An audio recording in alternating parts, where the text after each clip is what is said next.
நீலகிரியில் மறைந்து கிடக்கும் இயற்கை அழகுகள்.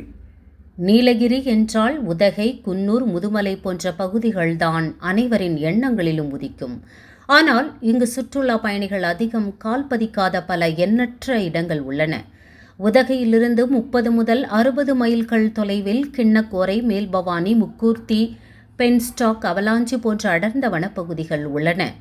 குளிர்ந்த காற்றுடன் கூடிய பசுமையான புல்வெளிகள், ஃபைன் மரச்சோலைகள், அருவிகள், நீல வண்ண ஏரிகள், வன விலங்குகள் என இங்கு இயற்கை ஆர்வலர்களுக்கு ரசிக்க ஏராளமான இடங்கள் உள்ளன. ஆனால் இங்கு செல்ல வனத்துறை அனுமதி பெற வேண்டும்.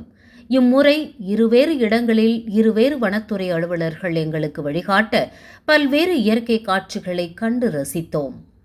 மஞ்சூரிலிருந்து 30 மைல்கள் தொலைவில் உள்ள கிண்ணக்கோரை செல்லும் வழியெங்கும் கதிரவன் ஒளி ஊடுருவாத அடர்ந்த வனங்கள், பனி மேகங்கள் சூழ்ந்த மலை முகடுகள் என இயற்கை அவ்விடங்களுக்கு அழகூட்டி இருந்தது. குறுகிய சாலையின் இருபுறமும் ஆழமான பள்ளத்தாக்குகளை மறைத்த வண்ணம் அடர் சோலைகள் இருக்க சில காட்டெருமைகளை அங்கு காண நேர்ந்தது. அங்கிருந்து 15 மைல்கள் தொலைவில் கோரகுந்தா வன சோதனை சாவடி உள்ளது. இதற்கு மேல் சில சுற்றுலா பயணிகளுக்கு அனுமதி இல்லை. சிறப்பு அனுமதி பெற்றிருந்தால் வன அலுவலர் ஒருவர் வழிகாட்ட அங்கிருந்து 10 மைல்கள் தொலைவில் உள்ள மேல்பவானிக்கு பயணித்தோம். வழியெங்கும் காட்சிகள் இங்கு மாறி தெரிந்தன. அடர்ந்த வனங்கள், குறைந்த புல்வெளிகள் நிறைந்த மலைமுகடுகள், அவற்றின் கீழ் நீர்நிலைகள் என அற்புத காட்சிகள் கண்முன் தெரிந்தன. மேல்பவானி அணையின் இருபுறமும் அழகான இயற்கை காட்சிகளை காண முடிந்தது.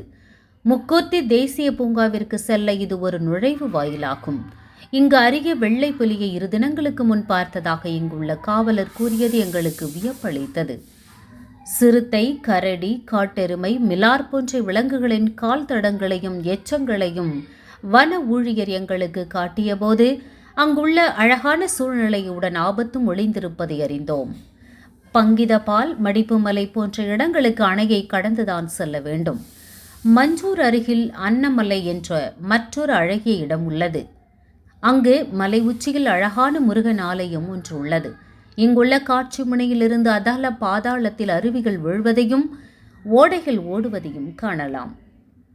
இதுபோல உதகையல்கு ஹில்லிலும் ஒரு முருகன் ஆலயம் 10 மலை பாணியில் அமைந்துள்ளது. இம்முறை நாங்கள் கோவை திரும்பும்போது கெட்டை, முள்ளி ஆகிய யானைகள் நிறைந்த காடுகள் வழியே பயணித்ததும் புதிய அனுபவமாக அனைவருக்கும் இருந்தது. இக்காட்சியை நம் கண்முன்னே கொண்டு வந்த ஆரூர் அரவிந்தன் அவர்களுக்கு நன்றி.